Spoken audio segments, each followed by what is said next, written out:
La semaine dernière, on a eu un enseignement intéressant sur l'existence des démons et la délivrance, qui nous a permis de comprendre certaines choses. C'était une introduction. Aujourd'hui, nous allons parler de l'œuvre des démons dans les vies et leurs manifestations. Donc j'aimerais qu'on prie et que ensemble nous puissions écouter la parole. Père éternel, merci pour ta grâce. Merci pour ton esprit qui est dans ce lieu, Seigneur. Merci, Seigneur Dieu de gloire, parce que la prédication est puissante. Et la puissance de la prédication n'est pas mesurable. Elle se passe dans les cœurs, elle se passe dans les esprits, elle se passe dans les âmes. Père, je prie au Dieu de gloire, afin que ton onction, Seigneur, touche une âme, touche deux âmes, touche trois âmes au nom de Jésus-Christ, afin que leur vie soit délivrée des puissances de l'enfer. Père, dans ce lieu, il y a certainement des personnes qui ont besoin d'être libérées, des joues, qui ont besoin de voir la liberté de Jésus-Christ. Alors je prie, Seigneur Dieu de gloire, afin que tu honores leur foi, afin que tu répondes à leur foi. Car comme tu le dis dans ta parole, ta foi t'a sauvé.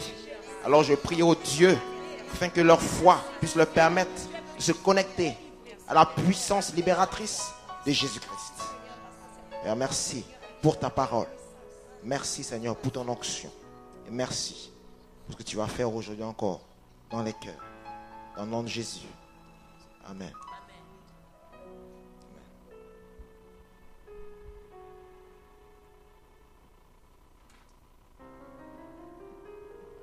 Est-ce que ça va?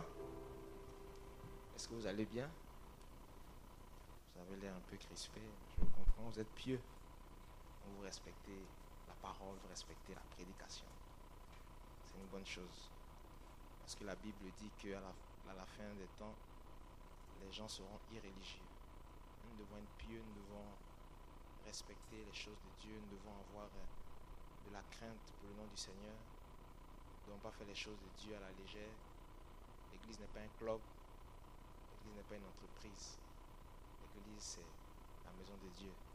L'église, c'est un corps. L'église, c'est une personne. L'église est remplie de personnes qui ont cru en Jésus. L'église, c'est l'assemblée des saints. Ce n'est pas un club. Ce n'est pas un lieu où on vient faire du tourisme. C'est un lieu saint. Et je comprends votre piété. Donc la semaine dernière, comme je disais, on a vu ici la délivrance et l'existence des démons. Voyez-vous, que ce soit des chrétiens ou des non-chrétiens, tout le monde ne croit pas que les esprits existent, mais malheureusement, les gens vivent les conséquences ou les activités de ces esprits. Les chrétiens qui ne croient pas à l'existence des esprits dans la vie d'un chrétien, il y a des chrétiens qui y croient, mais qui ont des problèmes.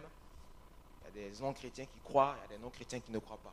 Mais la Bible nous montre qu'effectivement, les démons existent.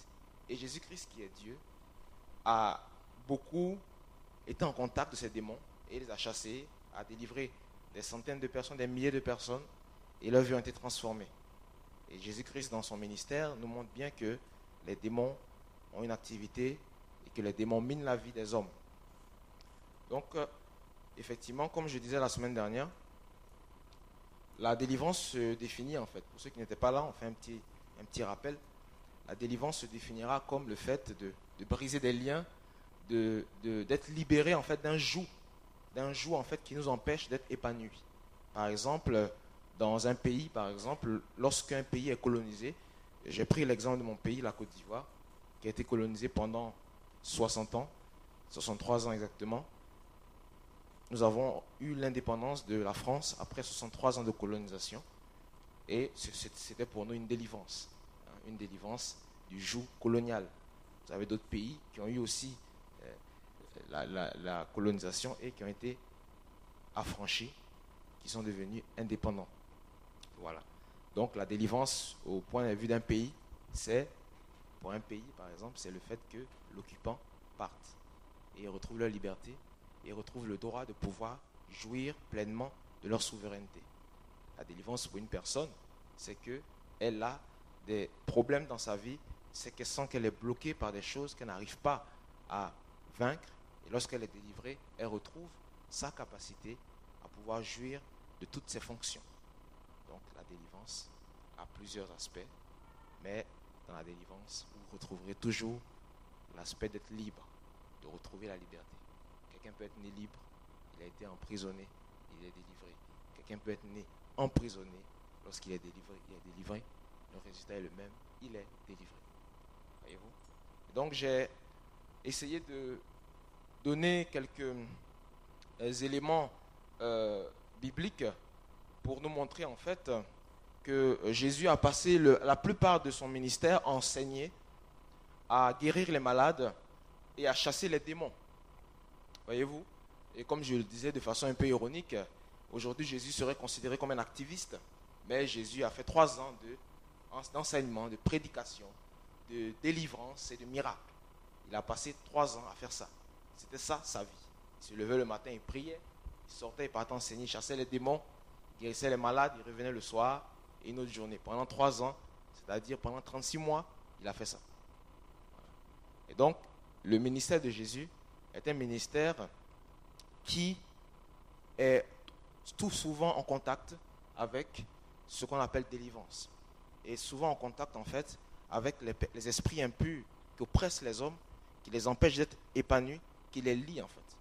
Et Jésus-Christ répond à leurs problèmes. C'est pour ça qu'il a dit que l'Esprit du Seigneur est sur moi pour libérer les captifs. Donc Dieu a oint Jésus pour libérer les captifs. Donc on a vu cela et on a vu effectivement que nous sommes des êtres spirituels et que nous sommes un esprit, nous avons une âme et nous habitons dans un corps. Selon ce que la Bible dit dans le livre de Thessaloniciens, qui nous dit que nous avons un esprit, une âme et un corps. Donc nous avons vu que l'homme en fait est un esprit qui a une âme et qui habite dans un corps. Nous avons défini l'esprit de l'homme comme étant cette partie en l'homme qui a la capacité de se connecter avec les choses invisibles, qui a la capacité en fait de voir des choses qu'on ne voit pas. Et donc une personne qui n'est pas chrétienne a aussi un esprit, mais son esprit c'est l'esprit du monde. C'est l'esprit qui ne connaît pas Dieu. C'est l'esprit en fait qui a perdu la relation avec Dieu dès le commencement. Dès que l'homme a péché, cet esprit a été déconnecté de Dieu. Et la personne qui a reçu Jésus dans son cœur a ce qu'on appelle un esprit régénéré. Elle a un esprit nouveau. Donc une personne peut ne pas être chrétienne et utiliser son esprit pour faire des choses qui ne sont pas de Dieu. Et un chrétien aussi, avec l'esprit qu'il a, Dieu va l'utiliser pour faire des choses de Dieu. Donc on a défini l'esprit, on a défini aussi que lorsque vous êtes chrétien, que vous recevez des révélations, que Dieu vous parle, que vous voyez des choses, des songes et tout ça, ça se passe dans votre esprit. D'abord parce que c'est dans votre esprit que Dieu habite. Voilà. Votre esprit est un lieu très saint. Voilà. Et ensuite, votre âme, voilà, votre âme en fait, c'est en vous en fait, c'est vos sentiments, c'est vos émotions, c'est votre personnalité, c'est vraiment votre caractère, voilà, c'est vous quoi, c'est l'homme naturel en vous, c'est votre âme.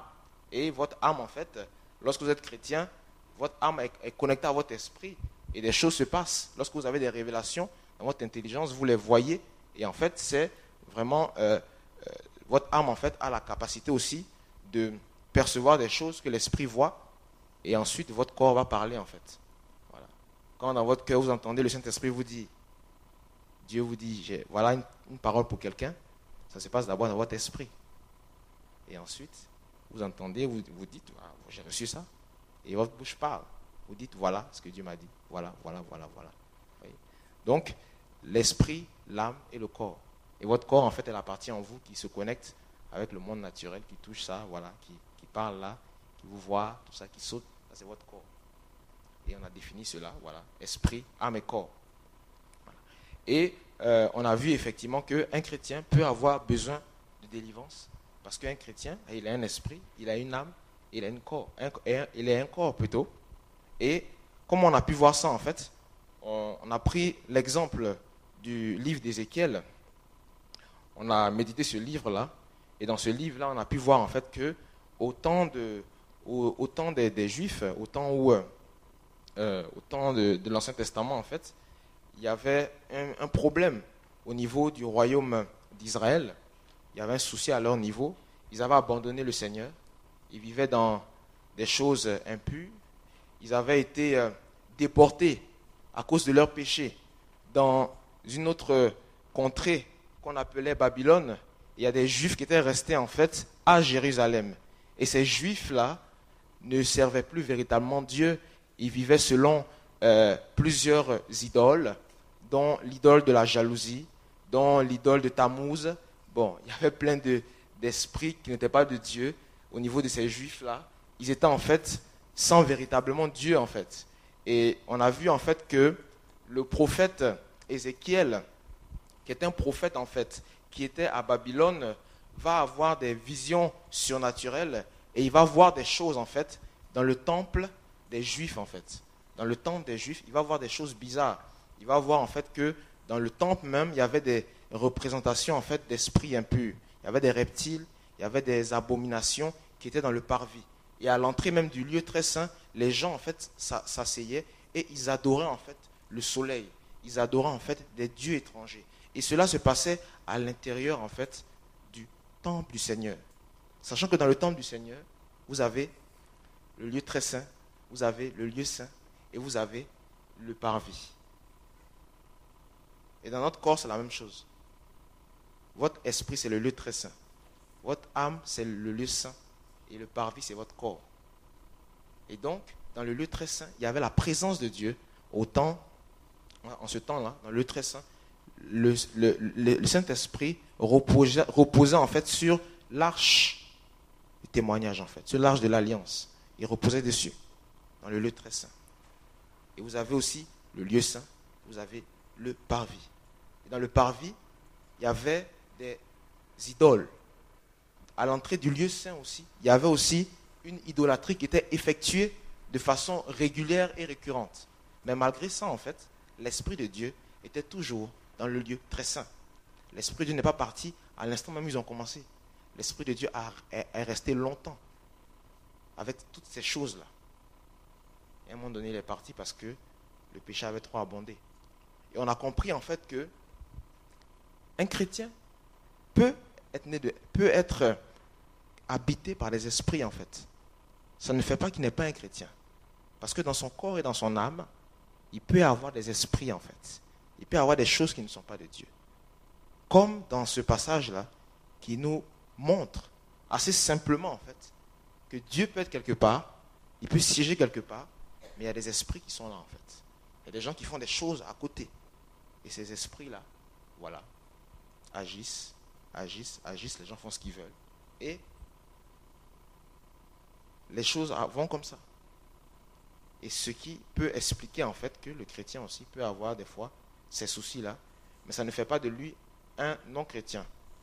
On va prendre quand même nos Bibles dans le livre d'Ézéchiel pour expliquer en fait ce processus. On va prendre Ézéchiel chapitre 8 du verset 7 au verset 18.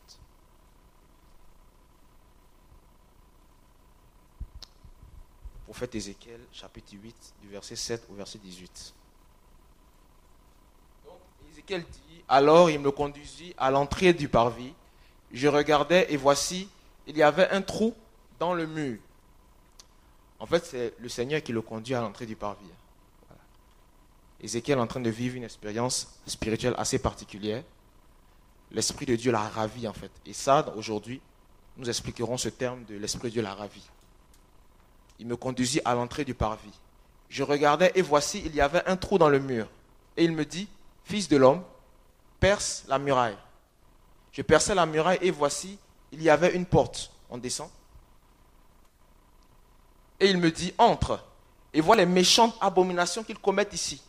J'entrais et je regardais. Et voici, il y avait toutes sortes de figures de reptiles et de bêtes abominables et toutes les idoles de la maison d'Israël, peintes sur la muraille tout autour. Vous voyez dans le parvis, il y avait les idoles de la maison d'Israël, il y avait des abominations. Dans le parvis, dans le temple de Dieu, dans le temple de Dieu, il y avait des idoles. Il y avait des abominations dans ce temple. Ensuite, il va continuer un peu plus loin, il va dire 70 hommes des anciens de la maison d'Israël, au milieu desquels était Jazania, fils de Shaphan, se tenaient devant ces idoles, chacun l'encensoir à la main, et il s'élevait une épaisse nuée d'encens. Et il me dit, fils de l'homme, vois-tu ce que font dans les ténèbres les anciens de la maison d'Israël, chacun dans sa chambre pleine de figures. Car ils disent, l'Éternel ne nous voit pas, l'Éternel a abandonné le pays. On continue. Et il me dit, tu verras encore d'autres grandes abominations qu'ils commettent. Et il me conduisit à l'entrée de la porte de la maison de l'Éternel, du côté du septentrion. Et voici, il y avait là des femmes assises qui pleuraient Tammuz, une autre déesse démoniaque. Et il me dit, vois-tu, fils de l'homme, tu verras encore d'autres abominations plus grandes que celle-là. Et il me conduisit dans le parvis intérieur de la maison de l'Éternel. Le parvis intérieur, en fait, c'est l'entrée du sanctuaire. C'est l'entrée du lieu saint, en fait. Donc, si vous voulez, dans d'autres versions, il me conduisit à l'entrée du sanctuaire de la maison de l'Éternel. Et voici, à l'entrée du temple de l'Éternel, entre le portique et l'autel, il y avait environ 25 hommes, tournant le dos au temple de l'Éternel et le visage vers l'Orient, et ils se prosternaient à l'Orient devant le soleil. Ensuite, et il me dit, vois-tu, fils de l'homme, est-ce trop peu pour la maison de Juda de commettre les abominations qu'ils commettent ici? Faut-il encore qu'ils remplissent le pays de violence et qu'ils ne cessent de m'irriter? Voyez-vous, ce verset, en fait, toute cette partie de la Bible, qui est assez profonde, qui est assez longue, en fait, montre que dans le temple de l'Éternel, les gens pratiquaient des choses abominables. Ils avaient élevé des démons dans ce temple. Ils avaient élevé des choses qui n'étaient pas de Dieu. Et l'Esprit de Dieu, qui réside dans le lieu très saint, était là. L'Esprit de Dieu était là. Il était là. Pendant qu'il faisait ça. Le très saint était là. Et l'Esprit de Dieu réside en fait au-dessus en fait de l'arche du témoin, de l'arche de l'alliance, entre les deux chérubins. On va voir ça pour faire le rappel, pour qu'on puisse suivre ce qui va être dit ensuite.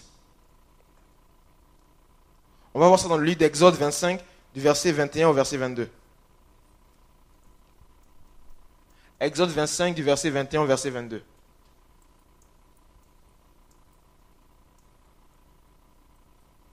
Tu mettras le propitiatoire sur l'arche, et tu mettras dans l'arche le témoignage que je te donnerai. C'est là que je me rencontrerai avec toi du haut du propitiatoire, entre les deux chérubins placés sur l'arche du témoignage. Je te donnerai tous mes ordres pour les enfants d'Israël. Ensuite, on va prendre 2 Samuel. On va prendre ensuite 2 Samuel 6, verset 2, pour montrer en fait que l'Esprit de Dieu en fait résidait au-dessus de l'arche du témoignage. Et David, avec tout le peuple qui était auprès de lui, se mit en marche depuis Balé, Juda, pour faire monter de là l'arche de Dieu, devant laquelle est invoqué le nom de l'Éternel, des armées, qui réside entre les chérubins, au-dessus de l'arche. Donc vous voyez, voilà où l'Esprit de Dieu résidait, entre les chérubins, au-dessus de l'arche du témoignage, qui était placée dans le lieu très saint. Donc l'Esprit de Dieu, selon ce que la Bible dit, résidait dans ce lieu-là. Et dans le temple, il y avait ce lieu, il y avait le saint, et il y avait le lieu, le parvis. Et malgré tout cela, Dieu est encore là-bas. Et aujourd'hui, en tant que chrétiens, nous sommes, selon ce que la Bible dit, le temple du Saint-Esprit. Nous sommes aussi le temple du Saint-Esprit. Et le Saint-Esprit réside dans le lieu très saint en nous. Mais ça n'empêche pas que dans nos caractères, dans nos âmes, dans nos corps, il y a des esprits. Et aujourd'hui, il faut savoir que ce qui se passe dans le Nouveau Testament, c'est vraiment, dans l'Ancien Testament, c'était l'ombre des choses à venir. Donc aujourd'hui, cette situation est possible. Mais nous avons Jésus qui peut nous délivrer, qui peut nous libérer totalement en fait. C'est pour ça que j'ai dit en fait qu'un chrétien ne peut pas être possédé par des démons. Non. Parce que l'esprit qui habite dans le chrétien, c'est l'esprit de Dieu. L'esprit le plus fort en lui, c'est l'esprit de Dieu. C'est cet esprit qui conduit sa vie. On ne peut pas dire qu'il est possédé par des démons. En fait, il est possédé par le Saint-Esprit. Il est dirigé par le Saint-Esprit. Mais il peut avoir des besoins de délivrance. Il peut avoir besoin d'être libéré des choses qui sont dans le lieu saint, dans le parvis. Il peut en avoir besoin. Et c'est ce que Jésus vient opérer en fait. Donc c'était vraiment le résumé de l'enseignement de la semaine dernière qui a quand même duré 1 heure et quelques. Donc je ne peux pas refaire tout l'enseignement. Mais j'ai essayé avec mes moyens de vous résumer un peu l'enseignement et de vous donner les termes principaux de cet enseignement qui expliquait la délivrance, qui parlait de Jésus-Christ comme étant celui qui opère la véritable délivrance, qui parlait aussi du fait qu'un chrétien peut avoir besoin de délivrance. Et bibliquement, nous pouvons voir que cela est possible. Et aujourd'hui, dans le monde chrétien aujourd'hui, les personnes qui ont besoin de délivrance sont les chrétiennes aussi. On ne peut pas dire qu'elles ne sont pas chrétiennes, qu'elles n'ont pas accepté Jésus. Donc si nous voyons qu'il y a un problème, il faut demander à Dieu, mais pourquoi c'est comme ça? Et Dieu peut nous parler dans la parole pour nous expliquer des choses et on peut comprendre pour aller plus loin.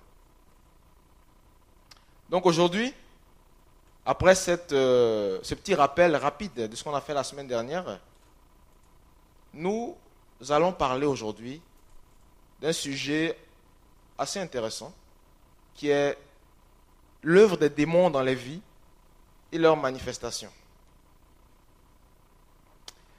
Donc aujourd'hui, vraiment, il faut dire à ton frère, vraiment, cette parole. Dis-lui qu'on a besoin de la révélation de la parole. Dis à ton frère, j'ai besoin de la révélation de la parole. J'ai besoin de comprendre les Écritures. Mais dites-le, dites-le.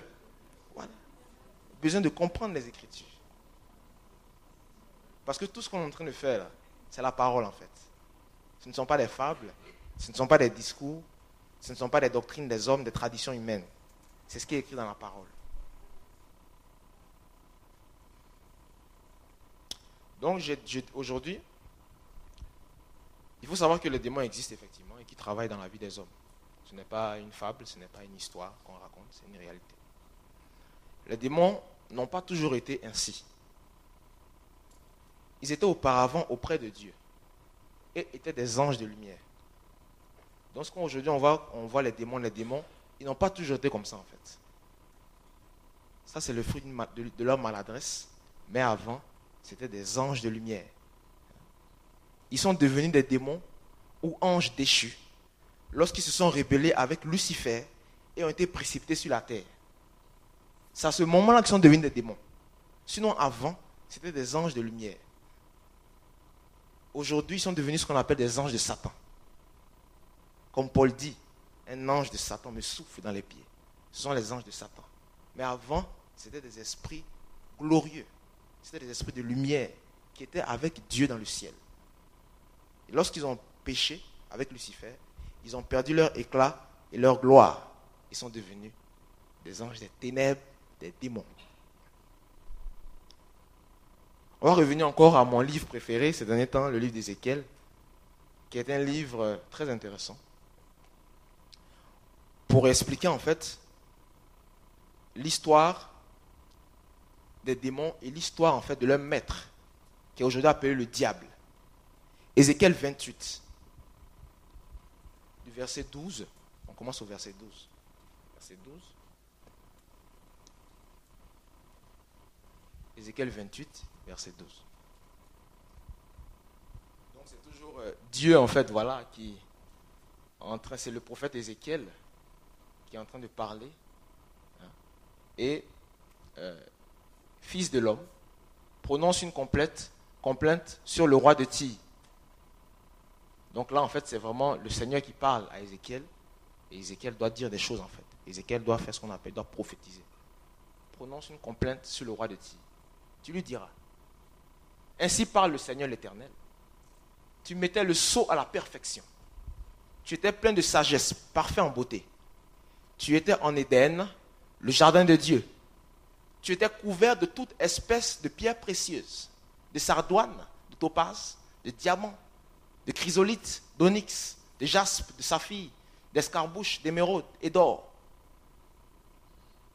Tu étais parfait en beauté. Ici, on est en train de parler de Lucifer. Voilà ce qu'il était avant. Il était parfait. Il était plein de sagesse. Il était dans le jardin d'Éden. Il était en Éden, le jardin de Dieu. Il était couvert de toute espèce de pierres précieuses. Donc il était riche de sardoine, de topaz, de diamants, de chrysolite, d'onyx, de jaspe, de saphir, d'escarboucle, d'émeraude et d'or. Tes tambourins et tes flûtes étaient à ton service. Voyez-vous?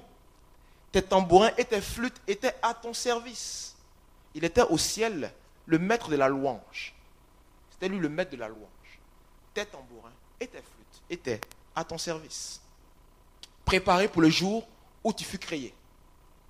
Ensuite on continue.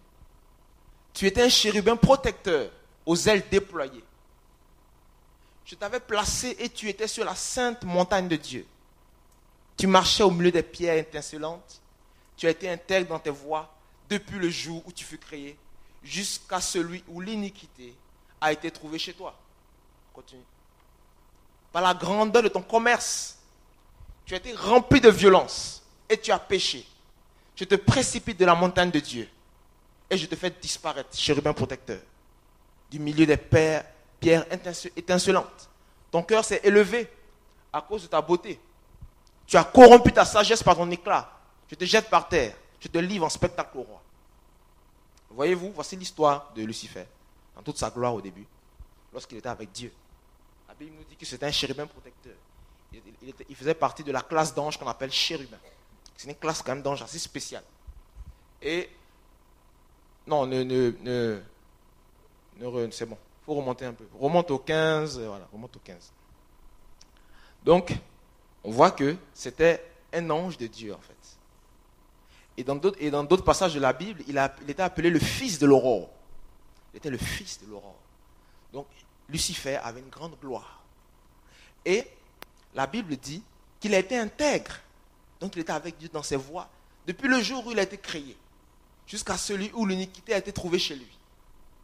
On descend là un peu maintenant. Par la grandeur de son commerce. Donc, vous voyez qu'au ciel, on n'est pas juste là pour louer le Seigneur, et puis c'est toute la journée louer le Seigneur, louer le Seigneur. Non. Il y a une activité au ciel, et la Bible nous montre qu'il y avait un commerce. Par la grandeur de son commerce, tu as été rempli de violence, et tu as péché. Il y a quelque chose d'intéressant ici par rapport à Lucifer. On n'est pas en train de faire l'éloge de Lucifer, mais on est en train de comprendre qu'est-ce qui se passe aujourd'hui. La Bible dit que Lucifer avait un grand commerce. C'était un homme puissant. C'était un ange puissant plutôt. Et la grandeur de ce commerce l'a rempli de violence. Et il a péché. Donc souvent, les gens pensent que le diable s'est levé un jour comme ça, il a péché. Non. La grandeur de son commerce l'a rempli de violence. Ça veut dire que en lui, en fait, la décision de se rebeller contre Dieu a pris du temps. Il a médité dans son cœur des choses. Et un jour, il a fait sa rébellion. Mais il a été rempli de violence. Rempli de violence. Donc, quelqu'un qui est rempli, on commence d'abord, au fur et à mesure, ça se remplit. Donc, le péché en Lucifer n'a pas commencé comme ça. Ça a été quelque chose qui a été progressif. Au stade où Lucifer s'est rébellé. Il a été rempli de violence. Et il a péché. Donc, on voit ici que même dans la vie du chrétien, même dans la vie d'un chrétien, quand un chrétien chute, il chute, ça ne se passe pas comme ça en fait. C'est des choses qui sont dans son cœur au fur et à mesure. Ça le remplit. Et à un moment donné, il a péché, il est tombé dans la fornication maintenant. Qu'est-ce qui lui est arrivé? Non, ça a pris du temps en fait. Il a été rempli de ça. Et à un moment donné, il a fait ça, tout simplement.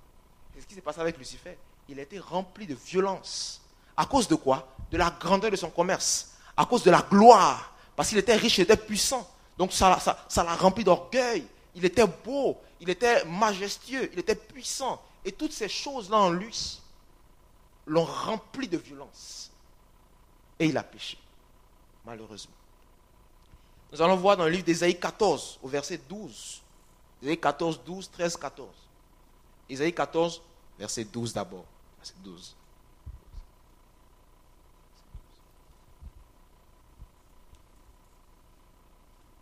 Te voilà tombé du ciel, astre brillant, fils de l'aurore. Tu es abattu à terre, toi le vainqueur des nations. On continue. 13. Tu disais en ton cœur, voilà ce qu'il disait. Je monterai au ciel, j'élèverai mon trône au-dessus des étoiles de Dieu. Je m'assirai sur la montagne de l'assemblée, à l'extrémité du septentrion. 14. Je monterai sur le sommet des nues, je serai semblable au très haut. Voyez-vous? On revient au verset ensuite. Nous reprenons ce verset. 13. Donc vous voyez ce qu'il disait dans son cœur? Qu'il monterait au ciel. qu'il élèverait son trône au-dessus des étoiles de Dieu et qu'il s'asserait sur la montagne de l'assemblée, à l'extrémité du septentrion. Il y a d'autres versions qui disent qu'il s'asserait vraiment sur la montagne de Dieu. Vous voyez? Et Lucifer a médité dans son cœur qu'il s'assirait en fait à la place de Dieu en fait. Et voilà ce qu'il disait dans son cœur. Et ce projet, effectivement, a pu avoir un certain aboutissement. Il n'a pas réussi, mais il a mis en exécution par sa rébellion. Mais vous voyez que c'est quelque chose qu'il a médité à un moment donné. Parce que son cœur était rempli de violence. Et il a péché. Voilà ce qui arrive à Lucifer. Voilà comment Lucifer a quitté la gloire dans laquelle il était. Et comme on l'a vu ici, il a été jeté par terre. Au revoir, monsieur. Apocalypse 12, verset 4. Apocalypse 12, verset 4. Apocalypse 12, verset 4.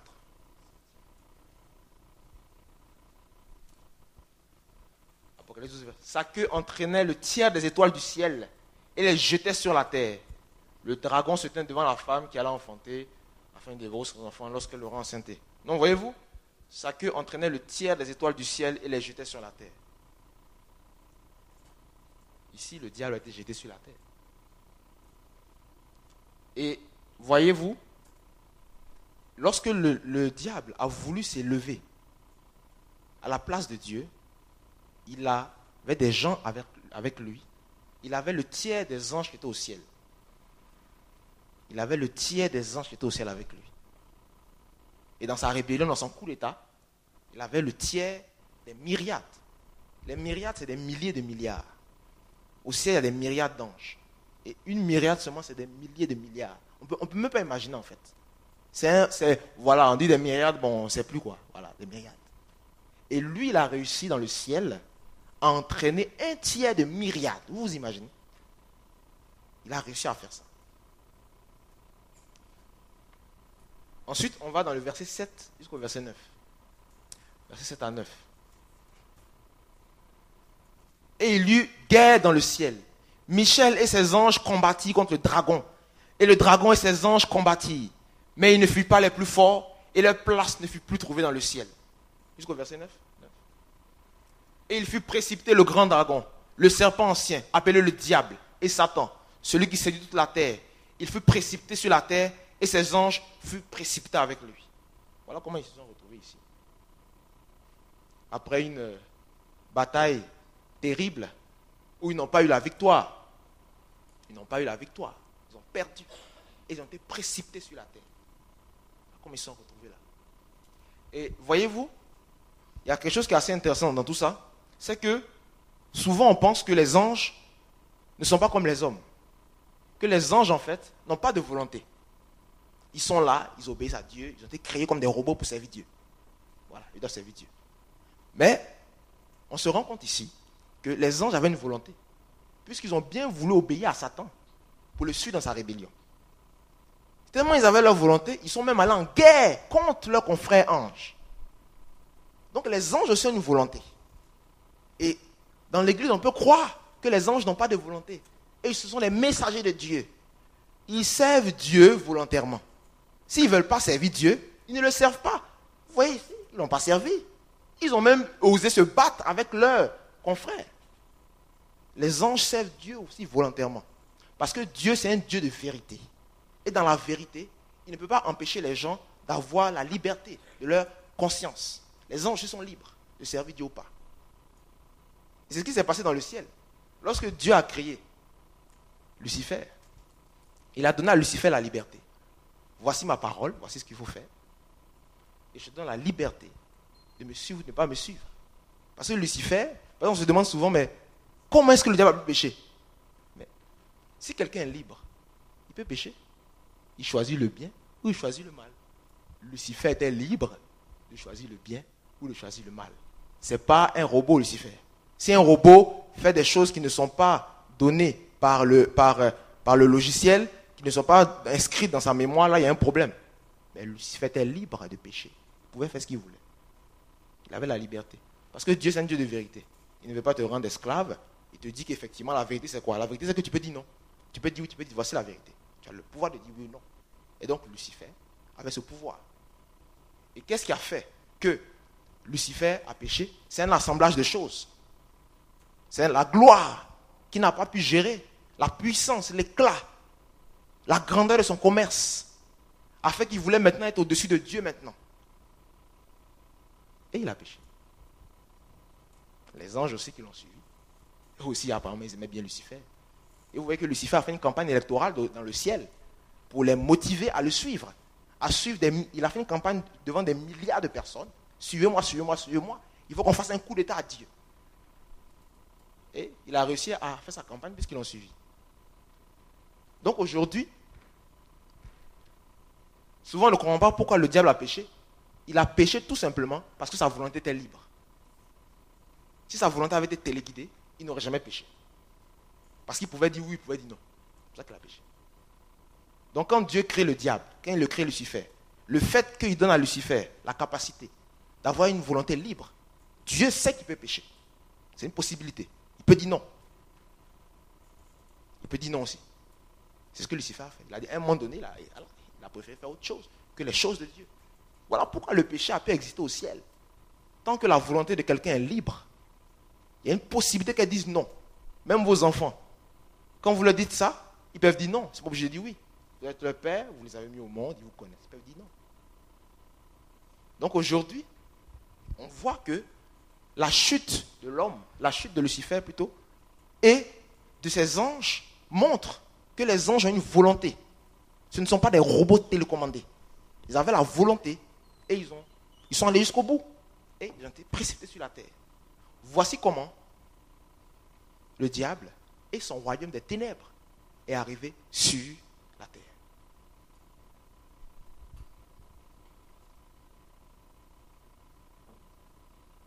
Rébellion, guerre, défaite. Ce ne sont pas des êtres, ce ne sont pas des esprits qui n'ont aucune volonté. Ils sont là pour faire seulement ce que Dieu dit. Aussi, ils ont une volonté. Si aujourd'hui Gabriel vient te voir dans ta chambre, c'est parce qu'il a bien voulu obéir à Dieu. Parce qu'il veut faire ce que Dieu dit de faire, c'est tout. Sinon, il pouvait suivre le diable aux temps anciens. Parce qu'il veut le faire. Il le sait avec la volonté.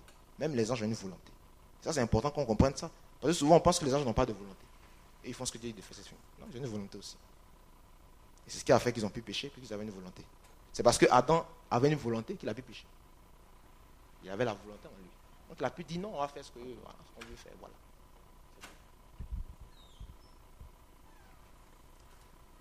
On va maintenant voir l'organisation du royaume de Satan aujourd'hui, dans ce monde, qui est dans la Bible, hein, parce que Dieu le connaît et tout ce qu'il fait ne peut pas l'impressionner.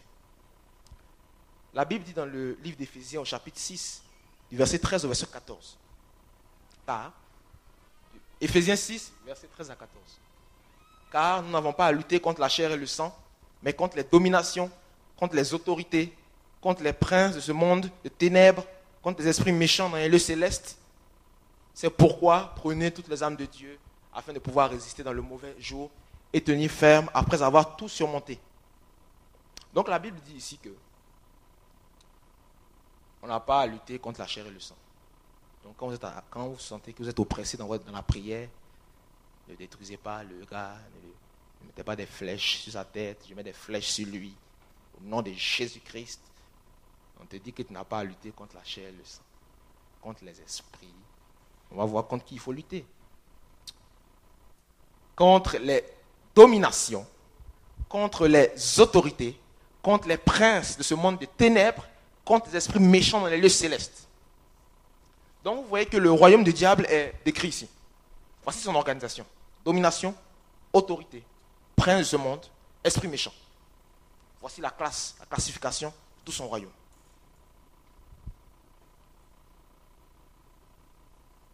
Donc il faut donc noter que dans cette organisation, ces esprits-là n'ont pas le même rang. De même que dans le royaume de Dieu, les anges n'ont pas tous le même rang et la même puissance et autorité. Vous avez les anges, vous avez les archanges et vous avez les chérubins. Les archanges commandent des myriades, ils commandent des légions d'anges, les archanges. Ce sont des chefs. Vous avez l'archange, par exemple, Michael, qui est le chef des anges guerriers. Eux sont des combattants, sont des soldats. Vous avez l'archange Gabriel, qui est le chef des anges messagers. Eux sont des commandants, en fait, sont des généraux. Vous avez les anges, sont les serviteurs des anges. Vous avez les chérubins. Les chérubins sont dans l'intime présence de Dieu. Ils sont vers sa montagne. Ils sont vraiment ils gardent la présence de Dieu, en fait. Ce sont des anges très puissants, d'un rang très élevé. Et voyez-vous, la rébellion d'un seul chérubin, voici le monde d'aujourd'hui. Un seul chérubin, c'était Lucifer, il s'est rébellé. Mais voici le monde aujourd'hui. Il a fallu que Jésus vienne pour sauver les hommes. Un seul chérubin. Donc imaginez que 2 ou 3 chérubins se rebellent. Je crois que c'est très compliqué pour nous. Donc vous voyez la puissance d'un chérubin. Ce sont des anges de hors classe. Ils ont une grande autorité dans le ciel et sur leurs confrères anges. Voilà pourquoi Lucifer a pu séduire des milliards d'anges, des milliards d'anges en leur disant venez avec moi. Voilà. Ils sont puissants. Donc ça c'est la catégorie des anges. Et même dans le temple, le temple au temps des Juifs, même la position des chérubins nous montre leur importance, leur classe, leur catégorie. On voit aussi que on a aussi les esprits maintenant démoniaques qui ont leur organisation. Les esprits méchants dans les lieux célestes pourront facilement être associés aux démons. Quand on prie pour quelqu'un qui a des esprits méchants, des esprits impurs, ça c'est les démons qu'on voit. Au nom de Jésus, ce sont des esprits méchants. Ils sont méchants. Vous avez les dominations. C'est une classe de démons. C'est une classe d'anges déchus. Et les dominations, en fait, ce sont des anges, en fait, qui gèrent des régions entières d'un pays, des régions entières du monde. Ce sont des dominations. Et dans les dominations, vous aurez ce qu'on appelle dans l'Église des esprits comme les esprits de sirène, qui est une domination. Vous aurez la reine du ciel, qui est une domination. Vous aurez les esprits comme la reine du ciel, la sirène, et l'esprit de Jézabel. On a tellement entendu Jézabel. C'est une domination, Jézabel. C'est un démon puissant de haut rang. Et ça, ce sont des dominations, en fait, que vous retrouvez dans plusieurs parties du globe. Elles gèrent le monde. Les autorités gèrent des villes. C'est une autorité. Dans la ville de Bordeaux, il y a une autorité, c'est le maire de Bordeaux. Tout simplement. Donc l'autorité est aux portes des villes. Quand vous rentrez dans une ville, il y a souvent des statuettes qui sont là, des monuments et tout. Sachez que ces monuments sont des fois des représentations de l'autorité de cette ville. Ça, c'est une autorité spirituelle, démoniaque dans la ville. Et souvent, on dit par exemple, il y a beaucoup de pays, mais on peut dire, c'est la ville où ils ont un culte. Ils ont un culte à celui-là, ils ont un culte à celui-là. En fait, c'est l'autorité, en fait, du coin. C'est l'autorité. Donc, chaque ville a son autorité. Et comme ce sont des myriades, ne vous inquiétez pas, il y a du boulot pour eux, en fait. Ils sont des myriades. Je pense qu'ils ne sont pas suffisants même sur la terre. Ils ont besoin de 3 terres, même peut-être, pour être vraiment bien, quoi. Et donc, vous avez les dominations, les autorités, comme j'ai dit. Les princes, c'est ce monde de ténèbres. Et dans la Bible, on nous parle des princes. On nous parle du prince de Perse. C'est un prince. Quand Daniel priait, il y avait ce prince-là qui agissait. Ce sont des princes. C'était le prince de Perse, de tout le pays, quoi. Voilà. Ça, c'est une catégorie de démons aussi. Donc, comme Dieu a organisé, aussi sont organisés aussi. Parce qu'ils étaient avec Dieu avant. Donc, pour eux, ce n'est pas une nouveauté. Il faut être organisé. Donc, on voit ici l'organisation du royaume des ténèbres de façon générale, sans rentrer dans les détails, parce que ce ne sera pas l'objet de notre enseignement. J'aimerais parler rapidement de 3 dominations. Il faut en parler parce que ces dominations-là agissent dans l'Église. Ces dominations-là agissent dans le monde, puissamment. Il faut dire ce qu'elles font.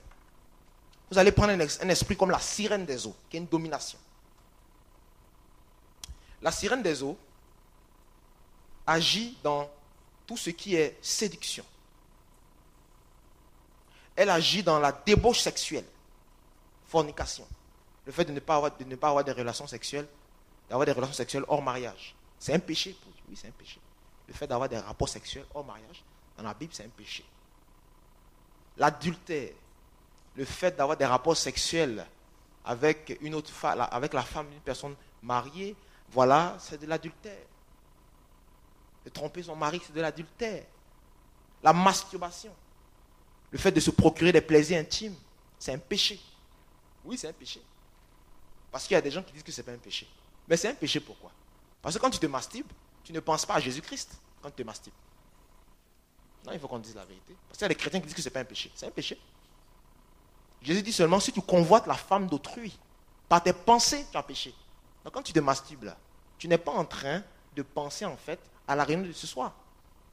À dimanche, à l'intercession, à la prière. Tu penses à quoi? Tu penses au péché. Donc c'est un péché la masturbation. L'homosexualité, mais oui, c'est un péché. C'est un péché. Parce qu'après on va te qualifier d'homophobe. Mais il faut dire ce que la Bible dit. L'homosexualité, c'est un péché. Parce que Dieu a créé l'homme et la femme.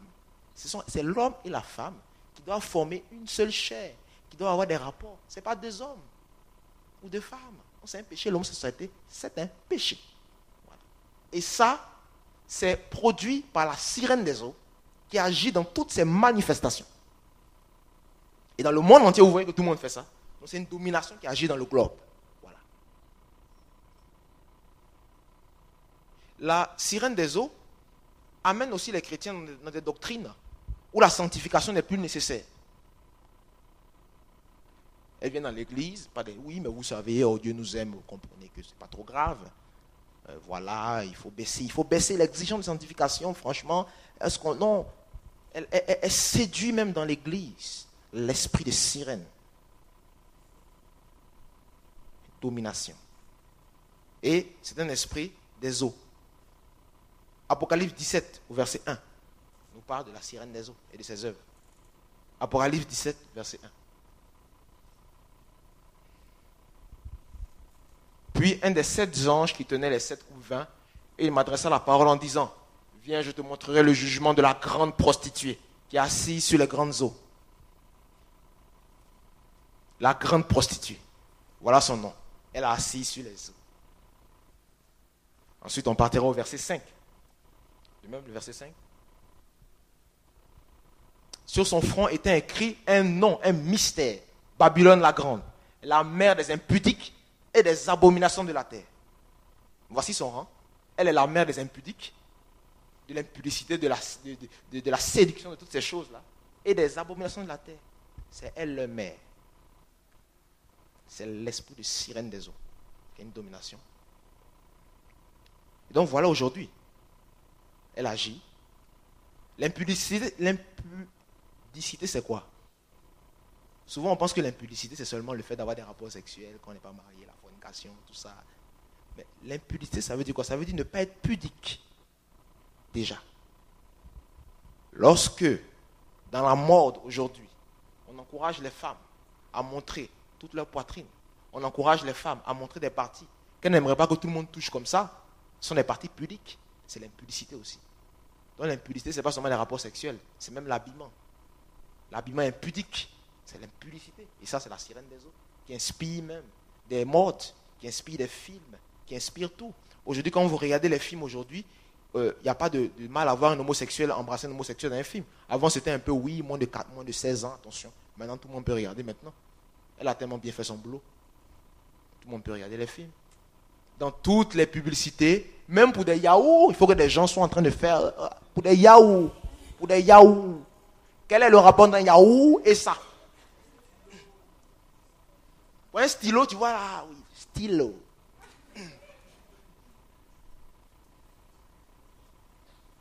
La mère des impudiques et des abominations de la terre. Ça, ce n'est pas les démons, c'est un démon de haut rang. Elle gère. Mais ce qui est sûr, ne vous inquiétez pas, elle sera balancée dans le lac de feu avec le diable et ses démons. Mais pour l'instant, elle n'a pas encore, c'est pas encore son temps. Les portes de l'enfer ne sont pas encore ouvertes. Donc elle peut patienter encore un peu. Mais ça va venir. T'inquiète pas, ça va venir. Elle est adorée dans beaucoup de régions du monde, où les gens font des cultes à la sirène. Ils vont au bord de l'eau, ils chantent la sirène. Ils sont là, la sirène, la sirène, la sirène. Bon. Moi aussi, quand j'étais petit, j'aimais bien les sirènes.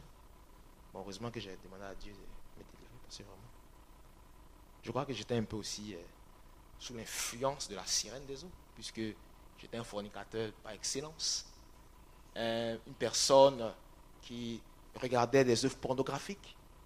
Voilà ce que j'étais. Donc j'étais sous les œuvres de la sirène, tout simplement. Il ne faut pas se séduire.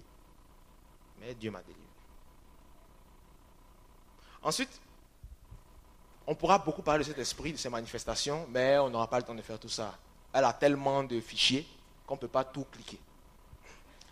Donc, on va voir maintenant les œuvres de la reine du ciel très rapidement. La reine du ciel, c'est Diane d'Éphèse. Dans la Bible, on parle de Diane d'Éphèse. Et quand on parle de Diane d'Éphèse dans la Bible, dans le livre de Actes, on parle de Diane comme vraiment la grande Diane, vraiment.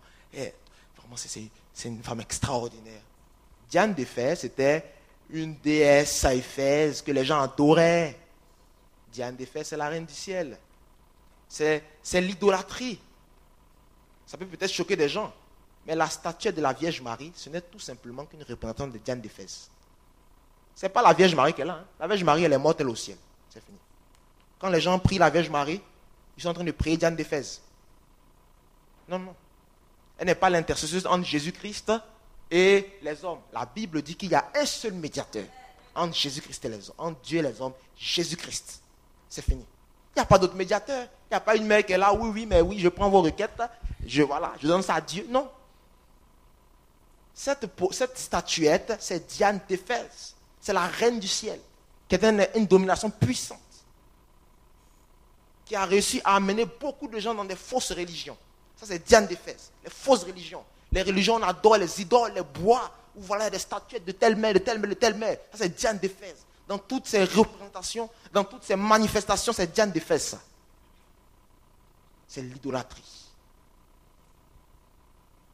Diane d'Éphèse, la reine du ciel. Il y a une seule personne à adorer, c'est Jésus-Christ. Et Jésus-Christ n'est pas une idole. Parce que quand moi je prie Jésus, je ne suis pas en train de l'idolâtrer. Parce qu'une idole, c'est un objet en bois qui n'a pas de valeur, qui n'a pas de vie. Donc Jésus-Christ n'est pas une idole parce qu'il est vivant. Voilà. Donc ce n'est pas de l'idolâtrie que moi je fais. J'adore Jésus-Christ. Je n'idolâtre pas Jésus. Ce n'est pas une statue, ce n'est pas un morceau de bois. C'est Dieu. C'est Dieu que je suis en train d'adorer. Vous comprenez? Il est vivant. Toutes ces choses-là sont mortes. Ce sont des bois avec des démons dedans. Et puis voilà, ça fait une religion. Le bouddhisme, tout ça. Mais oui, c'est Diane d'Éphèse, tout ça. Oui. Il faut dire la vérité dans l'église. Il ne faut pas se cacher. Il ne faut pas avoir peur. Non, il faut dire la vérité. C'est la vérité pour nous délivrer. Ensuite, nous allons voir l'esprit de Jézabel encore, qui est une autre domination, dont l'église en a parlé au moins 1000 fois, mais on ne va pas trop durer sur l'esprit de Jézabel. Mais il faut quand même dénoncer les œuvres de Jézabel. L'esprit de Jézabel, c'est un esprit de contrôle. C'est un esprit de force. C'est un esprit qui aime dominer. C'est Jézabel. Et nous allons lire l'histoire de cet esprit, une histoire qui nous relate les manifestations de l'esprit de Jézabel.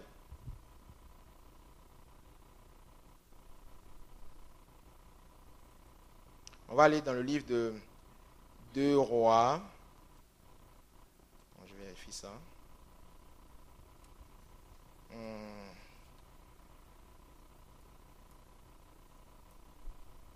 Pendant que je cherche à méditer, personnellement, l'Esprit de Dieu vous parle.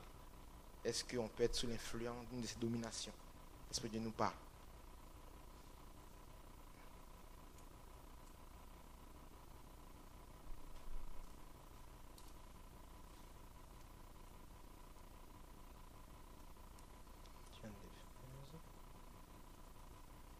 On va prendre le livre de 2 Rois. Voilà. Au chapitre 16. 2 Rois au chapitre 16, à partir du verset 31. On va rapidement lire l'histoire de Jézabel, verset 31 à 32. On fera quelques versets pour montrer un peu ces manifestations. Donc, 2 Rois 16, verset 31 à 32.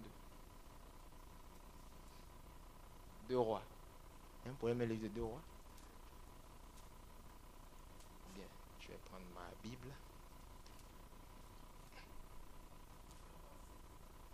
Ah oui, c'est 1 Roi 16. Oh, excusez-moi. 1 Roi 16. 1 Roi 16. Non, c'est pas un roi, c'est 2 rois. 2 Rois 16. C'est 2 Rois 16.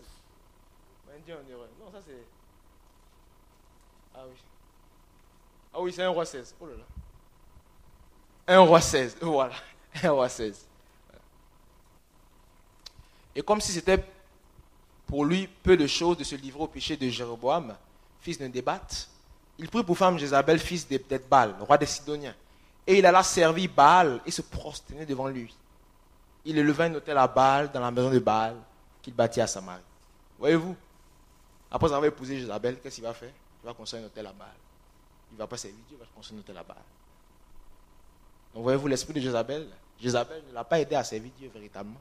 Elle ne l'a pas poussé dans les voies du Seigneur. Déjà même que Akab était déjà quelqu'un de profondément corrompu. Il s'est marié avec une femme encore plus corrompue que lui. Et il a opéré des œuvres encore plus corrompues en allant servir Baal. Bon. Ensuite, on va au chapitre 18, versets 3 à 4. Oui, 1 Roi, chapitre 18, versets 3 à 4. 1 Roi, chapitre 18, versets 3 à 4. Et Akab fit appeler Abdias, chef de sa maison. Or, Abdias craignait beaucoup l'Éternel. Et lorsque Jézabel extermina les prophètes, vous voyez les œuvres de Jézabel, elle exterminait les prophètes du Seigneur. Abdias prit 100 prophètes pour qu'il cachât 50 par 50 dans une caverne et il les avait nourris de pain et d'eau. Donc Jézabel a tué les prophètes du Seigneur. Elle les a tués. Et le reste, heureusement qu'il y avait un serviteur de Dieu qui a caché les prophètes du Seigneur. Donc lorsque l'esprit de Jézabel voudra détruire les prophètes, il y aura toujours un serviteur de Dieu que Dieu va élever pour que les prophètes soient restaurés. Abdias c'était ce serviteur. Ensuite, on va au verset 12 jusqu'au verset 19. Verset 12 à 19. Verset 12. Puis, lorsque je t'aurai quitté, l'Esprit de l'Éternel te transportera je ne sais d'où, et j'irai informer Akab qui ne te trouvera pas et qui me tuera. En fait, là, c'est une discussion en fait, entre un prophète de Dieu qui s'appelle Élisée, et un serviteur d'Akab qui est Abdias en fait. Oui. Donc, il discute avec lui et le serviteur Abdias dit à Élisée en fait que si je vais dire en fait à mon maître qu'on t'a retrouvé, toi Élisée, je suis foutu en fait. On va me tuer. Donc il a peur en fait. Cependant, ton serviteur craint l'Éternel dès sa jeunesse. N'a-t-on pas dit à mon Seigneur ce que j'ai fait quand Jézabel tua les prophètes de l'Éternel? Bon, il fait son CV. J'ai caché 100 prophètes de l'Éternel, 50 par 50, dans une caverne, et je les ai nourris de pain et d'eau. On continue. Et maintenant tu dis, va dire à ton maître, voici Élie. Il me tuera. Mais Élie dit, ah oui, c'est Élie plutôt, pas Élisée. Voici Élie, il me tuera. Mais Élie dit, l'Éternel des armées, dont je suis le serviteur, est vivant. Aujourd'hui, je me présenterai devant Akab. Donc, vous voyez, en fait, on continue. Abdias, étant allé à la rencontre d'Akab, l'informa de la chose. Et Akab se rendit au devant d'Élie. À peine Akab aperçut-il qu'Élie, il lui dit, est-ce toi qui jettes le trouble en Israël? Élie répondit, je ne trouve point Israël, c'est toi, au contraire, et la maison de ton père, puisque vous avez abandonné les commandements de l'Éternel et que tu es allé après les Baals. Fais maintenant rassembler tout Israël auprès de moi, à la montagne du Carmel, et aussi les 450 prophètes de Baal et les 400 prophètes d'Astarté qui mangent à la table de Jézabel. Encore Jézabel. Donc vous voyez que Jézabel, c'est une domination. Jézabel. Et les prophètes de Baal et d'Astarté, qui sont des des idoles mangent à la table de Jézabel. Donc c'est elle qui gère ces prophètes. 850 prophètes. Donc 850 personnes qui sont dans l'invisible. C'est 8 fois cette église, peut-être, en nombre de personnes. Et ils mangent à sa table, Jézabel. Vous voyez que l'esprit de Jézabel n'est pas un esprit. La domination de Jézabel n'est pas une petite domination. Et donc, on voit ici ce qui se passe en fait. Ce roi-là, en fait, lorsqu'il se marie en fait à cette dame-là, qui s'appelle Jézabel, il était lui-même corrompu en fait. Et par ce mariage-là, il va augmenter la corruption dans son royaume. Donc Akab, c'est le roi du royaume d'Israël. Et la capitale d'Israël, c'était Samarie. Donc Akab va augmenter les abominations dans ce royaume en laissant susciter tous ces prophètes-là qui travaillaient pour Jézabel. Et il va laisser les prophètes du Seigneur mourir. Ils vont être tués. Parce que Jézabel régnait en fait. Et à un moment donné, il va chercher un prophète qui s'appelle Élie. Il va chercher à le faire tuer. Parce que Élie avait déclaré que pendant 3 ans, il n'y aurait pas de pluie. Il avait déclaré ça en fait. Et il a cherché ce Élie là partout. Il ne l'a pas trouvé. Il l'a trouvé cette fois-ci. Donc, voici l'histoire d'Akab. Voici l'histoire de Jézabel. Et l'esprit de Jézabel, on le voit ici, c'est un esprit de domination. L'esprit de Jézabel a agi dans l'église comme il peut agir dans l'église. Ce n'est pas la manipulation religieuse. Ce n'est pas le contrôle des gens. On veut tout contrôler dans leur vie. On veut contrôler les gens. On veut les dominer. On veut pas qu'ils... Voilà, on veut contrôler les gens en fait. Il faut faire attention. Ce sont les brebis du Seigneur. C'est vrai qu'on a un regard de berger. On doit paître le troupeau. Mais il ne faut pas que ça arrive à un stade où c'est du contrôle, comme de l'écrasement en fait. L'esprit de Jézabel agit aussi en suscitant des personnes qui se font appeler gourous, qui font de la manipulation religieuse. Ce sont des sorciers qui vilipendent des doctrines démoniaques dans le monde. L'esprit de Jézabel a agi en faisant croire que les prophètes, c'était au temps de Jésus. Donc aujourd'hui dans l'église, beaucoup d'églises ne croient pas aux prophètes. On n'a pas besoin de ça. C'est l'esprit de Jézabel. Elle tue les prophètes. Elle tue le ministère prophétique. Elle tue ça. Or la Bible nous dit que l'église repose sur le fondement des apôtres et des prophètes. Et des gens, non, on ne croit pas aux prophètes. Et comment voulez-vous que l'église avance si vous détruisez les prophètes? Ça, c'est les œuvres de Jézabel. L'esprit de Jézabel se manifeste dans la vie d'une personne personnellement par une capacité à vouloir tout contrôler dans sa vie, à vouloir tout gérer, à contrôler sa famille, à contrôler ce qui se passe dans la vie de sa maman, dans la vie de ses frères, à vouloir tout prendre, à vouloir diriger leur vie. Oui, mon fils, quand tu seras grand, tu feras ça, c'est obligé. Voilà, c'est comme ça, on n'y peut rien. Voilà, j'ai décidé, ça c'est terminé. Voilà. Contrôler. Elle contrôle. Vous voyez, une femme qui arrive au pouvoir, elle a réussi à contrôler son mari, à le dominer, au point où lui-même, voilà, il est encore plus dans la nuit qu'avant. Ça, c'est l'esprit de Jézabel. L'esprit de Jézabel. C'est un esprit de contrôle. C'est un esprit de domination. Contrôle. Détruit les choses. C'est un esprit de manipulation religieuse. Contrôle. Ce sont les œuvres de Jézabel. Ces œuvres ne sont pas exhaustives. Mais nous n'allons pas faire une exposition sur Jézabel. Cela ne nous intéresse pas véritablement. Mais c'est des choses quand même à savoir. Parce que l'esprit de Jézabel aussi inclut des fausses doctrines aussi. Dans l'église.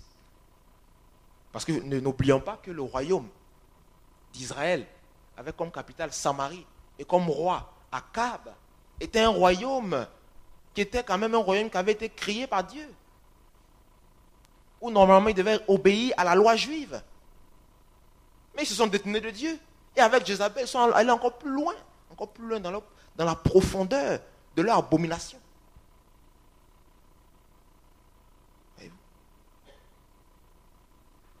C'est un esprit qui est coriace.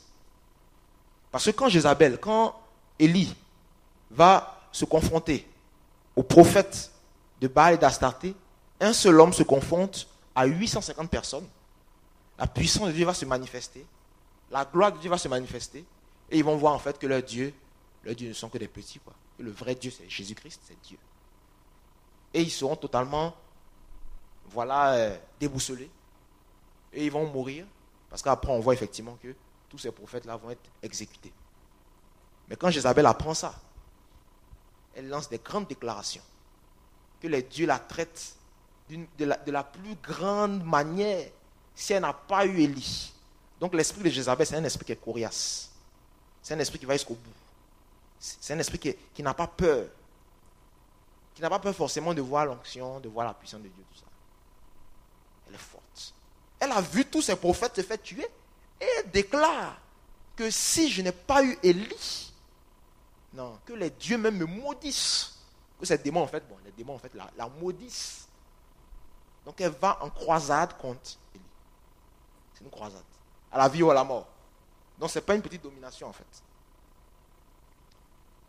On vient donc de voir 3 dominations dans le monde.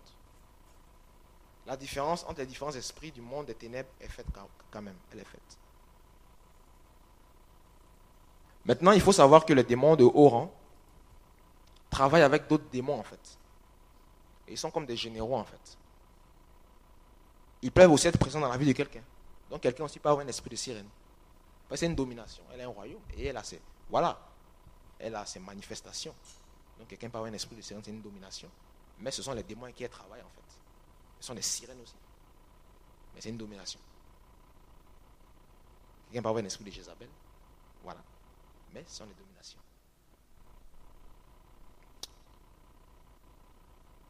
Regardons un peu l'œuvre des démons et les différentes catégories de démons pouvant exister. On va voir que lorsque la Bible parle d'esprit impur, elle ne parle pas seulement en fait des démons, des anges déchus. Elle parle d'un autre genre d'esprit qu'on va voir dans la Bible. Elle parle des démons, des anges déchus. Et elle parle aussi de ce qu'on appelle des esprits humains.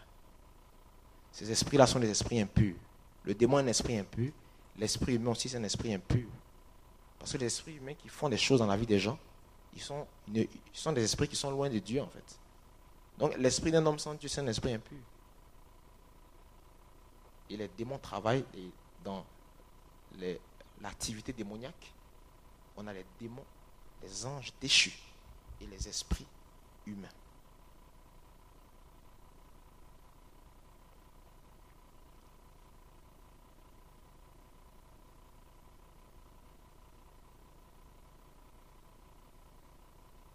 On va voir un exemple d'esprit humain dans la Bible. Parce que lorsque j'ai commencé à pratiquer le ministère de la délivrance, je me suis confronté à ces esprits-là. Et j'ai demandé à Dieu, c'est écrit où dans la Bible? Parce qu'on nous dit esprit humain, c'est écrit où dans la Bible? Parce que moi j'ai besoin que tout ce que je dis soit fondé bibliquement. Sinon ce sont des fables que je vous raconte, ce sont des histoires, des traditions des hommes. Parce que les démons dans la Bible, on voit les démons, mais on parle souvent d'esprit humain. Qu'est-ce qu'un esprit humain? Et c'est où dans la Bible qu'on parle d'esprit humain? Comme je vous ai dit, l'esprit humain, en fait, c'est l'esprit d'un homme, en fait, qui par des pratiques démoniaques arrive à sortir de son corps, à faire des projections astrales et à se retrouver dans le corps d'autres personnes. Et avec ça, il travaille, il fait ce qu'il veut. Il opère des choses. Il peut rendre ces gens-là malades. Il peut avoir des rapports sexuels avec la personne dans laquelle il habite. Et en fait, il sort de son corps, en fait. C'est l'esprit humain. Il fait plusieurs choses. Il peut bloquer la vie de la personne. Il peut user son âme. Ça, c'est l'esprit humain.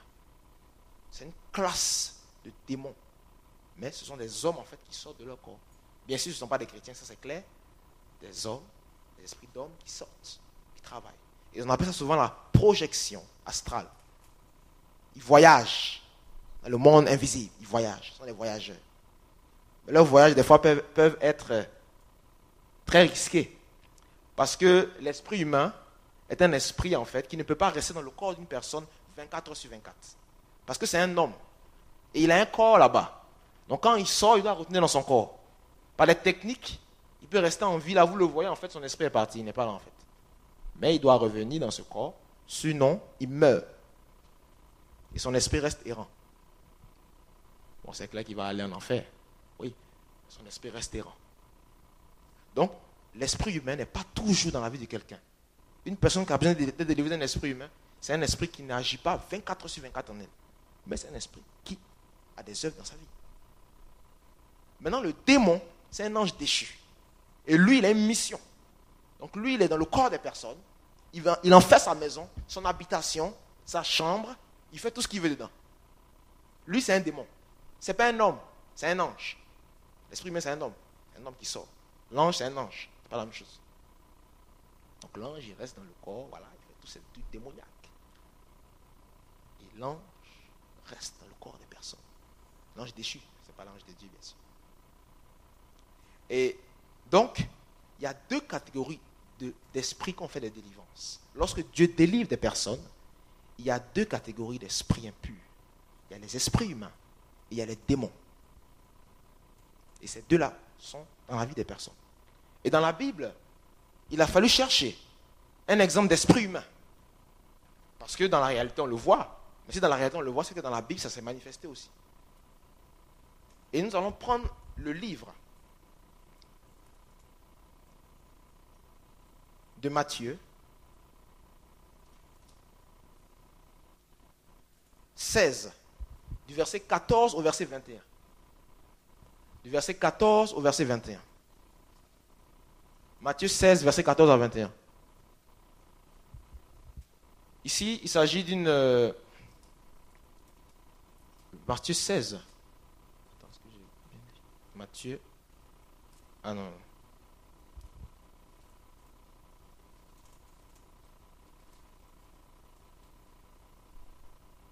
Non, c'est pas Matthieu 16, c'est pas ça.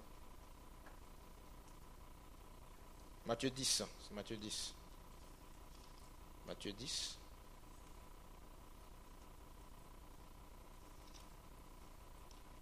Matthieu. Oui, Matthieu 17, c'est ça. Matthieu 17, c'est pas 16, c'est 17 plutôt. Un chapitre en moins. Matthieu 17, du verset 14 au verset 21. Matthieu 17. C'est l'histoire de Jésus-Christ qui délivre une personne. Et Jésus-Christ va dire des choses assez intéressantes.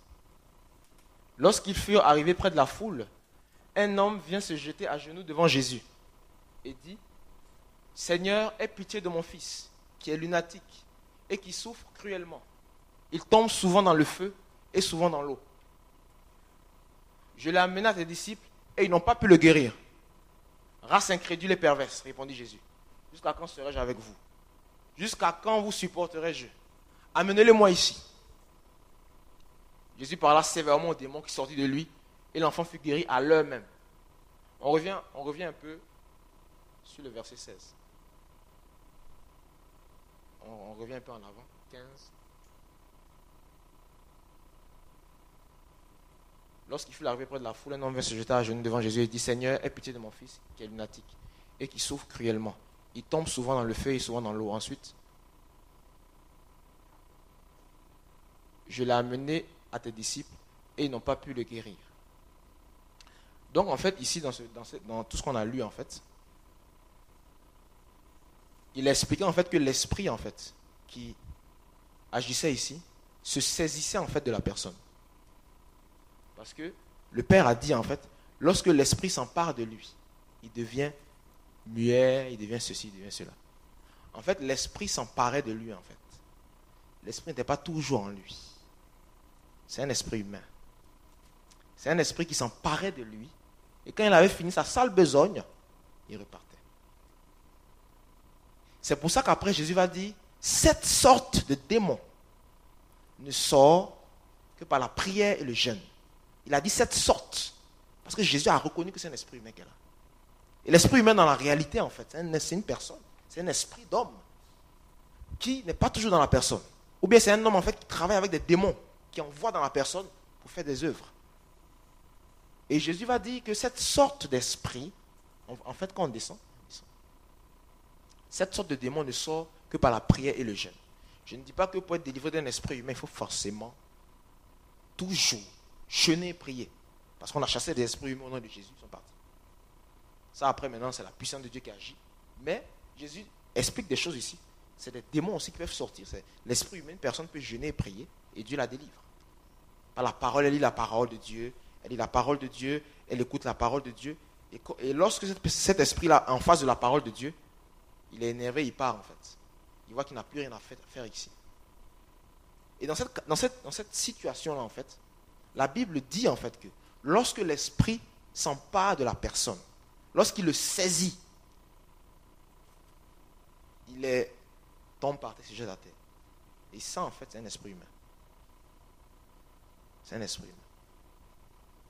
Donc, voici quelque chose, en fait, qui nous parle de l'esprit humain, en fait.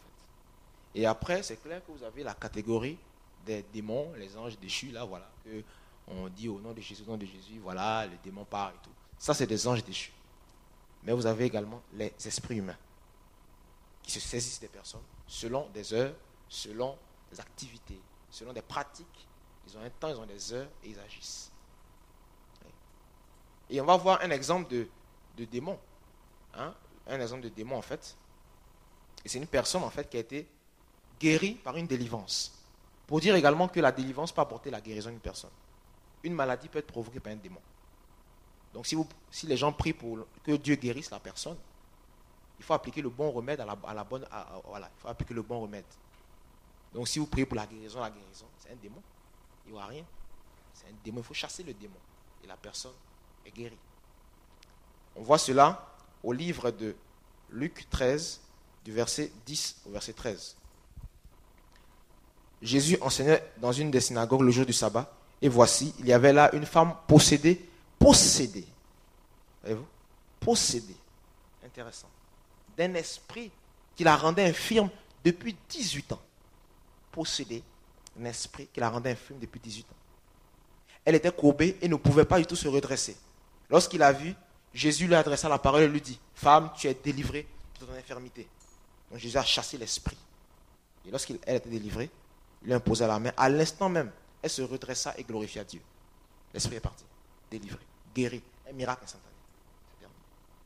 Mais l'esprit était en elle. Ça, c'est un démon.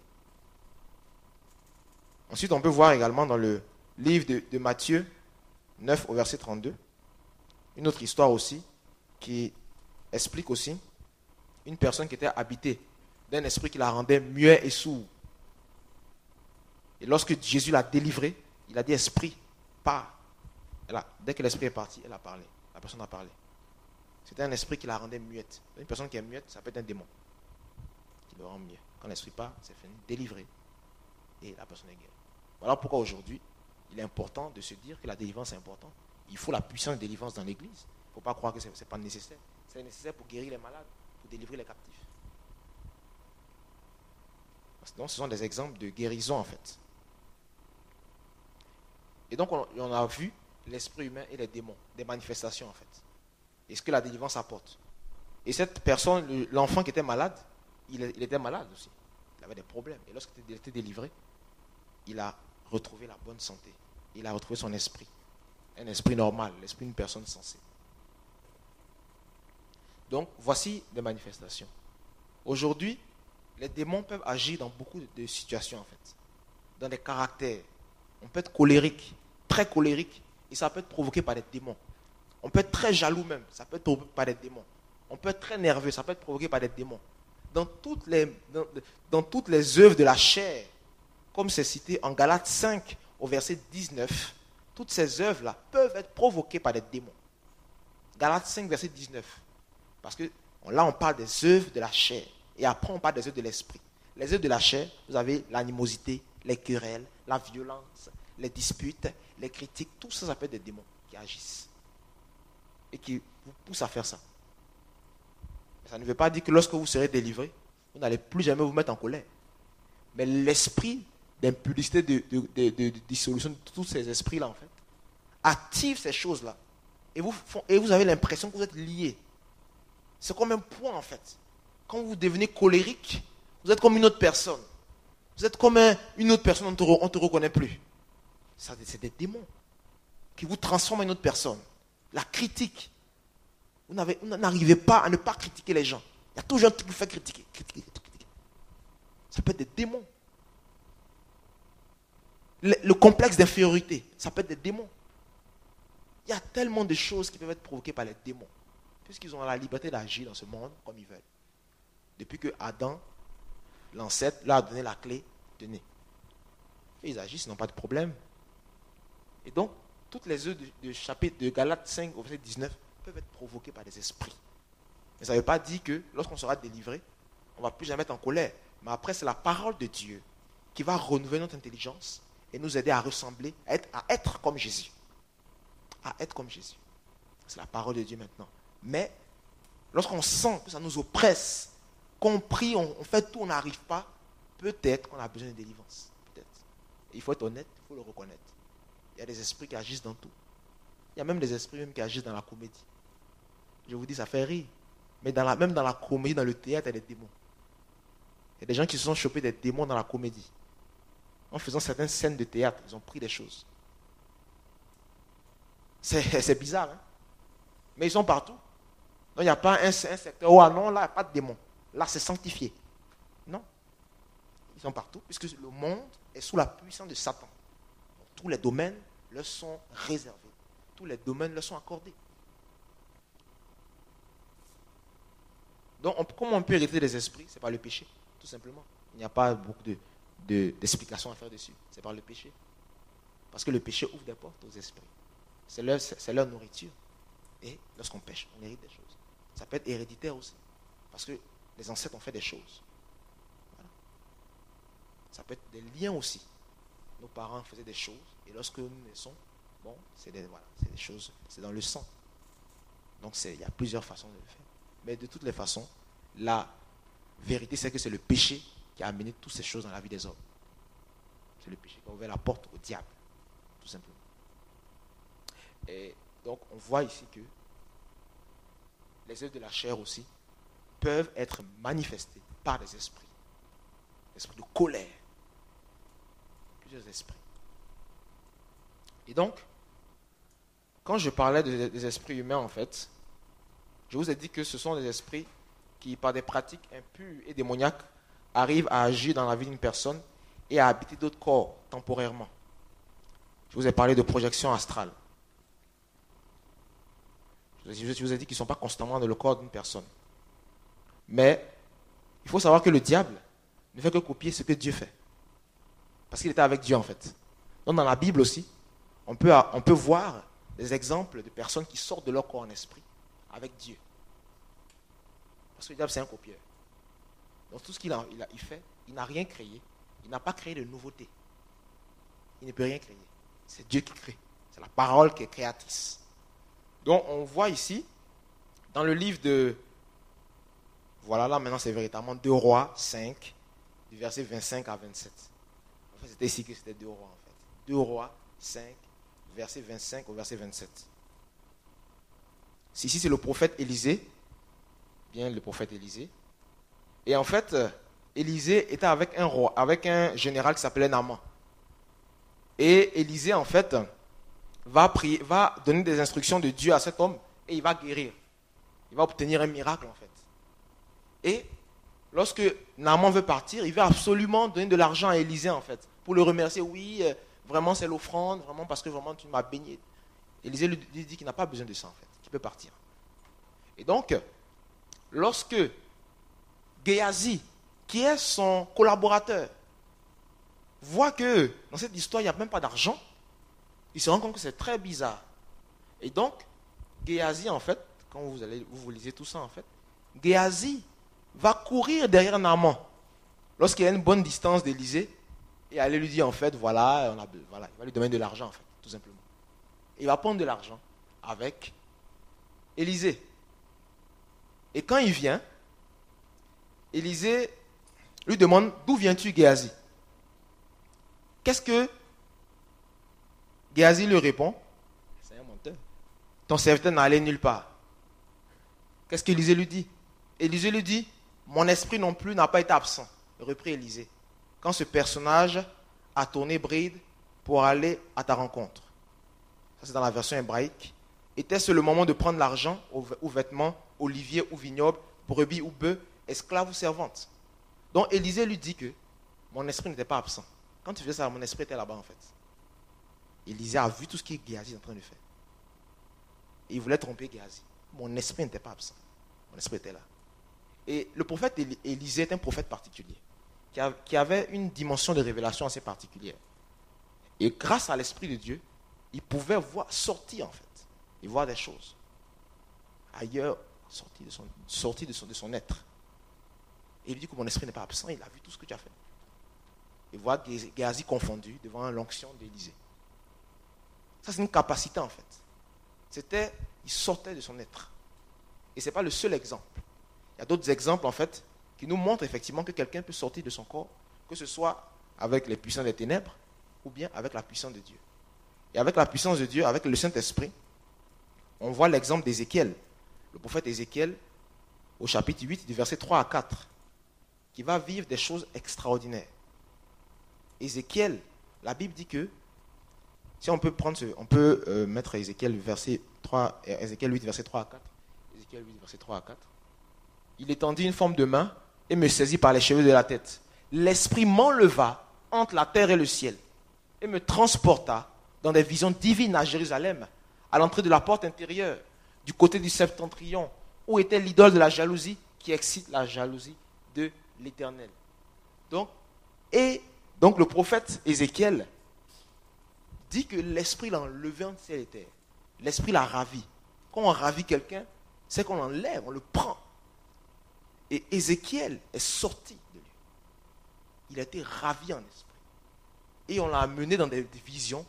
Dans le monde spirituel, il est sorti. Son esprit est sorti. Et il a vu des choses. On l'a amené à la porte de Jérusalem. On l'a amené au sanctuaire. On l'a amené ici. Ézéchiel a voyagé. Il est sorti. L'Esprit de l'Éternel l'a enlevé entre ciel et terre. Il est sorti. Entre terre et ciel. Parti. Et il a vu des choses. Ensuite, ça c'est aussi un autre exemple d'être ravi en esprit. Il y a un autre exemple aussi qui, l'apôtre Paul en fait, montre que cela est possible, de sortir en esprit. Il y a même des chrétiens qui ont vécu ça. Dans des témoignages, ils sortent de leur corps et ils voient leur corps comme ça. Ils le voient comme ça. Et ils voyagent avec le Saint-Esprit qui leur montre des choses. C'est des choses qui sont possibles. Et Paul le montre dans le livre de 2 Corinthiens 12, 2 Corinthiens 2, à partir du verset 1. 2 Corinthiens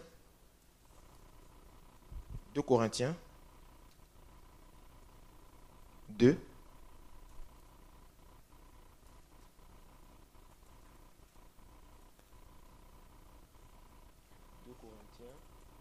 Donc il faut aller au chapitre 12.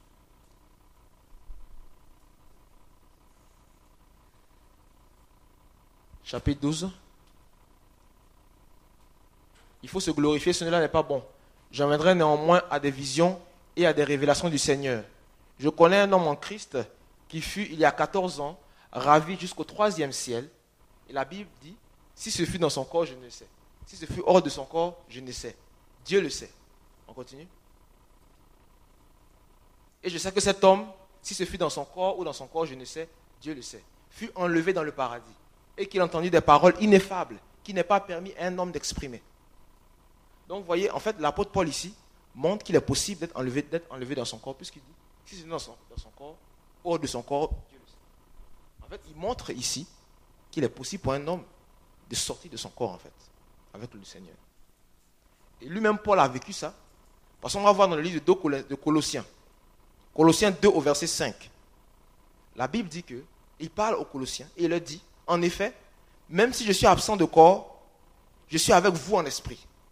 Et je vois avec joie le bon ordre qui règne parmi vous et la fermeté de votre foi en Christ. Aujourd'hui, dans l'église, les gens disent souvent, on est ensemble en esprit.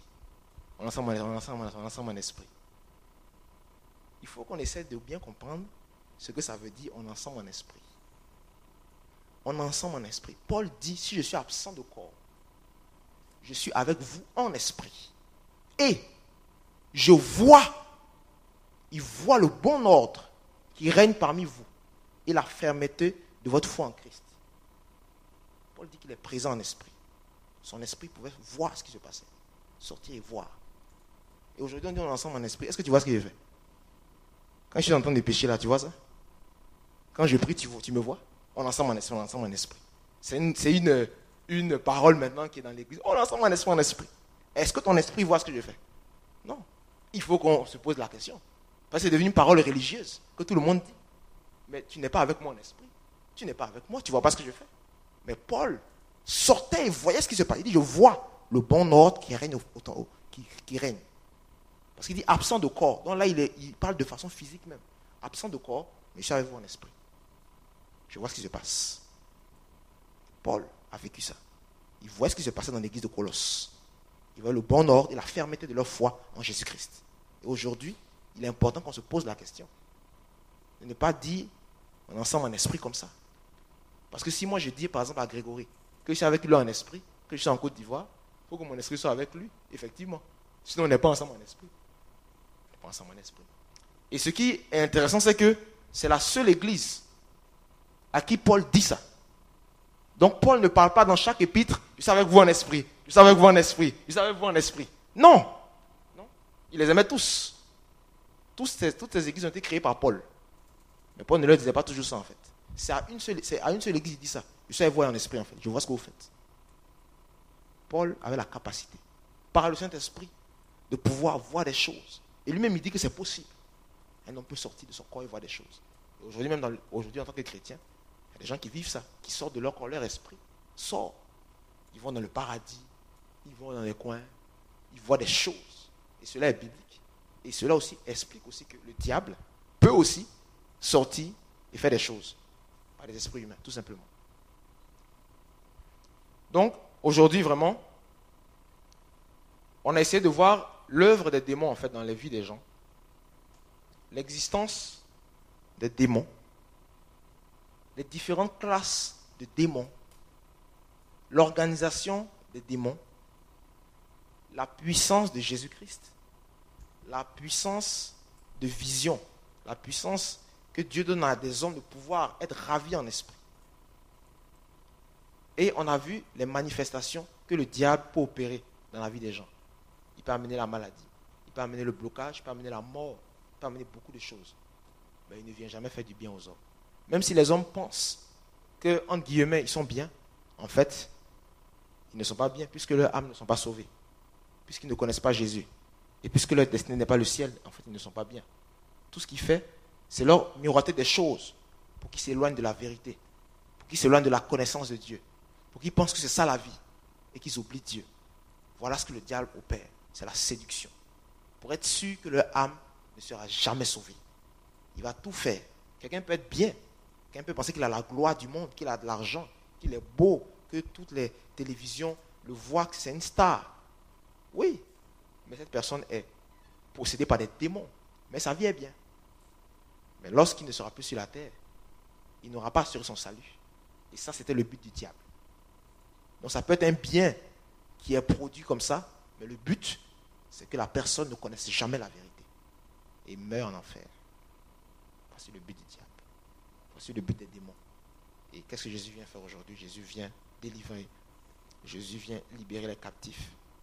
Et il est important que toutes ces explications-là, qui sont assez particulières, qui requièrent beaucoup de recherche de versets bibliques, nous permettent de comprendre beaucoup de choses en fait. Et vraiment, aujourd'hui, il en vient à chacun de nous de faire une introspection personnelle de sa vie et de se demander en fait quelle est l'influence qui est en nous, quelles sont les influences, et si on a besoin d'être libéré, si on a besoin d'être délivré, se tourner vers Jésus-Christ, qui est le seul à pouvoir accorder la véritable délivrance, la véritable guérison, la véritable paix de l'âme.